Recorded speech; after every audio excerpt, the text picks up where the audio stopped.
Welcome back, fellow football fanatics. It's your host, College Football with Sam, and Ohio State has two games, including this weekend's matchup against Youngstown State, to get things right on the offensive side of the ball before they travel to Notre Dame in Week 4.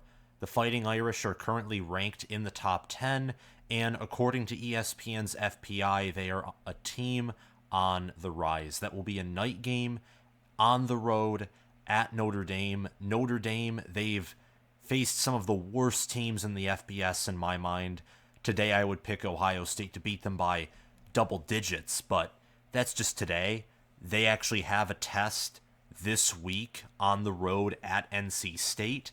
And Ohio State, while they don't have that same test, they have to treat these next few games like, in a certain way, a playground, where you got to get things right on the playground before you go into a hornet's nest and into a jungle on the road against a team that is much better than Indiana and Youngstown State and Western Kentucky, and against a team that is better coached with Marcus Freeman as their head coach and Al Golden and former Ohio State staff member Al Washington coaching on defense. These next 2 weeks against Youngstown State and against Western Kentucky, very limited opponents, these are very important moments in my mind for Ohio State to rectify what was an ugly performance on offense against Indiana. Now, if you've been a part of this channel for a while, really since its inception and since it became a consistent college football channel, you know that I have high respect for Ohio State and for Ryan Day and for what the Buckeyes are doing. So when I talk anything that is critical of Ohio State or critical of Michigan or any team, it's just what I think the truth is or what I think the facts are. And I say that because there are some who are overreacting to Ohio State. There are some who are saying everything will be just fine. I sort of find myself in the middle ground on the issue of Ohio State's offense. I don't think the offense is dead. I don't think we need to be sounding the alarm yet as college football fans or if you're an Ohio State fan. However, there are some reasons for concern when you have Marvin Harrison Jr. and Emeka Egbuka and you can't get them the football, and Cade Stover is your leading receiver. That is some cause for concern. But against Youngstown State, this is an opponent that is much worse than Indiana, though the Penguins might have a better offense than Indiana does, given how just disgusting Indiana offenses have been. But before we continue this video, please subscribe to this channel if you haven't already, and if you're listening on Spotify or Apple Podcasts or any other source, this is one of the few times I mention those other sources, make sure to follow the channel as well. Also, hit the notification bell so you can get notified when I post new college football content, Ohio State football, Michigan State, Penn State, Nebraska, mainly Big Ten, but also college football content as well. Like this video so we can attract more Buckeye fans and Big Ten and college football fans to the channel, and comment your thoughts on Ohio State, maybe what your concern level is, or if you don't have any concerns, that's valid as well. I actually think that it's probably more logical to have less concerns than more concerns. It is just week 1. Every top 10 team except for Alabama and Washington, the latter in the Huskies, just beheaded their opponent, struggled. And I think that with a few games, we just got to see what Ohio State does, especially in this one. And Notre Dame is the point where after that game, I think the program can be assessed very accurately. For a team like Michigan, for example, that comes much later in the season potentially. And for Michigan State, that'll be after week 3 when they face Washington. Depending on the schedule of a team, that's when you can really start to know who and what the team truly is. And for Ohio State, I think that from what I can tell right now, they have a great to near elite to elite defense. Their offense has a lot of question marks, but I'd say it's in the range from above average with elite potential. I would say the ceiling for this offense is probably limitless just with the amount of talent on paper and in theory. And I would say the floor for this offense is probably an above average to good offense. The game against Indiana, the Hoosiers have a stout defense, and Ohio State does have a lot of new pieces on the offensive line. Their quarterbacks have been inexperienced. Kyle McCord has not played on the road as a starter. He started against Akron in 2021 against an opponent that's much worse than Indiana is, even by the standards of Indiana not being a good football team. And I think that, again, some people are overreacting, but all in all, against an opponent like Youngstown State, you have to maximize your opportunity. You have to make the right plays. You have to prepare. You have to have that mentality of every game, every Saturday. You have to prepare, and you have to do your best. Give it your all. Ohio State's given a 99% chance to win, according to ESPN's FPI.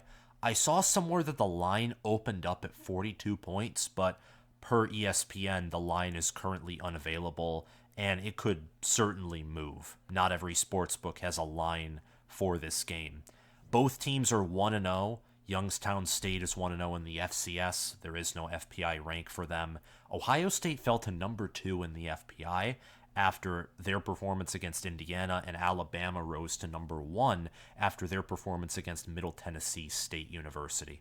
The game will be played in the Horseshoe Ohio Stadium, and Ohio State struggled on offense, but they beat Indiana with elite defense. That's something that I think, if you're going to take away that Ohio State's offense sucks, and from the Indiana game, if you're going to have that takeaway, you have to balance that out with, but the defense, for the amount of time they were on the field, for the opportunities that the offense gave Indiana, the defense shined.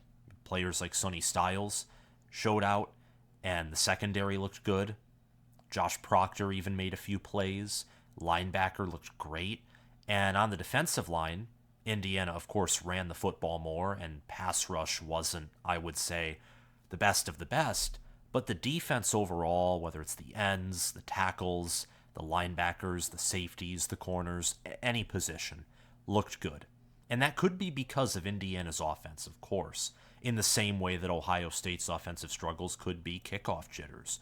Or we all know that Indiana has Noah Pierre and Andre Carter on defense. They have players on that side of the ball. Indiana's problem has rarely been defensively, but offensively is where the Hoosiers have struggled for years under Allen, minus the time when Kalen DeBoer was there and when Michael Penix was healthy. That's the exception to the rule for Indiana when it comes to Tom Allen being their head coach. If it's Kevin Wilson coaching Indiana, it's a different story. But this matchup, home game, FCS opponent, like any of you could have guessed from just reading Youngstown State traveling at Ohio State, this is a game where the line is unavailable because Ohio State is just expected to win, and they're expected to blow this team out. There's not much intrigue with this matchup. The more interesting part of a game like this, or the only interesting part of a game like this, is how the backups look for Ohio State. Do they try new things, or do they run a very vanilla playbook to not give too much away to Notre Dame? How does the special teams look? Does the offense dominate, or does it struggle even against an opponent like this? So on, so forth. And I think in this game, a wise thing to do, even if the offense is sluggish because of it, but let Brian Hartline call plays. Let him call most of the plays. Same against Western Kentucky. If you're Ryan Day, relax control of the offense. We know that you're a good coordinator. Ryan Day's a great play caller. Now, of course, he wants to move away from being a play caller because he wants to be more of a CEO and manage Ohio State football as a whole, not just manage the offense, and I think that's very wise. Decision fatigue is a real thing, and especially in the biggest games, you saw that hit Ryan Day the hardest, which isn't good.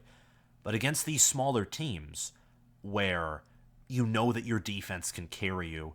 You know that if you called run up the middle with an occasional play to keep the Youngstown State defense honest, you probably could win 50-0 or 40-0. Let Brian Hartline call the plays. Let him experiment. Let him learn. It's better to learn against these small opponents than to throw them to the wolves when you're on the road at Wisconsin or home against Penn State after maybe Drew Aller pops off and gets 2 long touchdown passes because he looked good against West Virginia, or on the road against Michigan, or on the road against Notre Dame. Let him learn right now. That's something that I have an opinion on. If Ryan Day is going to give up the play calling duties, practice it now against the smaller opponents. And if Brian Hartline shows himself to be a quick learner, an adaptable coordinator, and someone who the offense trusts, then you can give him more leeway and let him have input on decision making in some of these bigger games. The matchup's very favorable to Ohio State, of course. They have the better staff, better quarterback, running back, wide receiver, tight end, offensive line, defensive line, linebacker, defensive back, and special teams. That's something that might be unfortunate to a certain degree in these earlier games for every college football season, is you have these blowout matchups. Like these games where you're only watching the team to learn more, which I very much enjoy. Not every college football fan does, though. Youngstown State is coming off of a 52-10 win over the Valparaiso Beacons. They were favored by 42 points to 36 points to win, and they covered, winning 52-10. Youngstown State had 472 total yards of offense, 21 first downs. They dominated time of possession. They blew up in the third quarter where they scored 28 points. Their leading rusher is Tyshawn King at running back, who had 111 rushing yards and 2 rushing touchdowns and averaged 10 yards per carry. Deshaun Watley has 59 rushing yards as a running back, 1 rushing touchdown on 5 carries, averaged nearly 12 yards per carry. Their running back room is impressive from the looks of it. And at quarterback, their starter, Mitch Davidson, 11 completions, 19 attempts, 130 yards, and a touchdown with a passer rating of 132.7. I nearly said QBR, but ESPN doesn't do quarterback efficiency rankings for FCS teams, which, despite the fact that I don't watch the FCS, or I rarely do, it is a shame that they don't provide those efficiency metrics for the FCS. I think it'd be cool for that level to have its own, power index and rankings, because like North Dakota State, South Dakota State, or Jackson State when Deion Sanders was coaching there, I mean, there are some teams that have success and sizable fan bases and attention to them. So, and it helps also to preview some of these games. Even though for the most part the FBS will dominate, they'll own the FCS school, and they'll give them a paycheck, there are moments like Appalachian State against Michigan or Montana State beating Washington in 2021 where the FCS does come out on top. It's rare, but it happens. Indeed it does. That's the beauty of the sport, and we've already had plenty of upsets occur in this 2023 season. I enjoy talking about Ohio State because their staff, their offense, their defense, their special teams even, is littered with talent everywhere. They're the most talented team on paper by recruiting rankings in the entire Big Ten, and the 3rd most talented roster nationally, only behind Alabama and Georgia. And they recruit at a high level. They might have the number 1 recruiting class this season. And when you have all-American players like Tommy Eichenberg at linebacker, Michael Hall at defensive tackle, who looked good and was healthy against Indiana, when Travion Henderson and Mayan Williams and Chip Trainum, and that running back room is one of the deepest in the nation. And at wide receiver, Marvin Harrison Jr., Emeka Egbuka, who were 1,000-yard receivers in 2022, and Cade Stover is already on pace at tight end to probably win more accolades and awards than he did last season, or be nominated for more at least, and also get more receiving touchdowns, more receiving yards, and probably more targets from Kyle McCord or Devin Brown, though I'm pretty sure, based off of the Indiana game, Kyle McCord will, finish out this competition and win it. However, speaking of quarterback, it is of utmost importance that chemistry is formulated with the wide receiver room and also with the talent this week and next week. Because against Notre Dame, if there isn't chemistry, or against Penn State or Wisconsin or Michigan, heck, even Minnesota, Minnesota has a ridiculously good defense. The problem with Minnesota is they're not known to stop the run because they don't have star defensive line players, and their best linebacker was out as well. And Nebraska also has an underrated running back room, but their secondary is phenomenal. They know how to attack you at the line of scrimmage as well, and Joe Rossi is one of the best defensive coordinators in the nation. Day wants to get Brown more snaps, but it sounds like he's staying with Kyle McCord as the starting quarterback in week 2, which is what I expected, of course. I think that the Buckeyes will, I don't know if they'll pass more, run more. I'm hoping they pass more than they did against Indiana for sure. I felt like Ohio State, for their identity, was running the ball a little too much, although it was understandable because of Kyle McCord's mistakes, and also just Ohio State had a rough game against Indiana, if you really think about it. And in my opinion, it was a little bit extreme. Same with the reaction to the game, of course. So I think that the offense and the team as a whole is due for a bounce back over these next few weeks, especially since kickoff jitters, it's a thing. And I think that they've overcome that now. Some players to watch for Youngstown State: Tyshawn King, their leading running back, who averaged 10 yards per carry. Ohio State has struggled against the run several times. I don't even need to go further than that sentence. And Youngstown State averaged against Valparaiso. It's a strange name. I'm sorry if I'm mispronouncing it. I know that I am for sure. Youngstown State averaged 7.4 yards per carry and had 4 rushing touchdowns. Now, obviously, the Buckeyes have a better defense than the Beacons, but Mercer, they ripped off a 75-yard touchdown run against Ole Miss. Maybe Youngstown State can do something like that where they catch the Buckeyes off guard for a play or 2 or 3 and are able to get big gains on the ground. I don't expect Youngstown State to do much in the air against the Buckeyes. The passing offense is certainly not a strength for the Penguins. And Ohio State, their secondary with Styles and Burke and Proctor, that's a lethal secondary. Also with Jordan Hancock, Cameron Martinez, many others as well, Davis and Igbinosun. It's a lethal and deep secondary. Ohio State last year, their defensive backs struggled tremendously, as we all know. But this season, I think there is a legitimate chance that they're too deep. Like if all of their starters were out for whatever reason, they're too deep could be one of the better secondaries in the country. It's very deep, they're well coached, and Jim Knowles' defense being in year 2, despite Indiana being obviously a limited opponent where Ohio State was never going to lose to the Hoosiers, you saw that defensive improvement against Indiana. The mistakes that Ohio State was making, Tom Allen is a total players coach, and this being a big game, the first big game that Indiana played in before they inevitably wear out and die, he's going to have them motivated. And this is probably the best game that Indiana was going to play all season long. And Ohio State faced off against it, and they nearly shut out Indiana.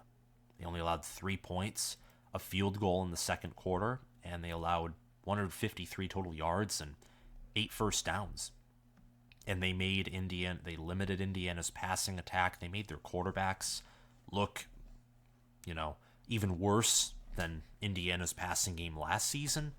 I was impressed with the defense, but I think that Tyshawn King might be a bigger test for Ohio State's rush defense than Indiana was last week. For Ohio State, Marvin Harrison Jr. had a very quiet game, an incredibly quiet game against Indiana. He only had 18 receiving yards on 2 receptions. And the Big Ten contacted Ryan Day. I read this on a post earlier today and said that he was pushed out of bounds, should have got a touchdown. That doesn't matter. Every game that any team plays in, there is a chance that incorrect penalties are called for you or against you. It just happens. An example from my personal point of view is J.J. McCarthy against ECU. In my mind, the call on the field probably should have leaned that he was past the line of scrimmage and the touchdown was called back. That's an example that I can pull right from my mind.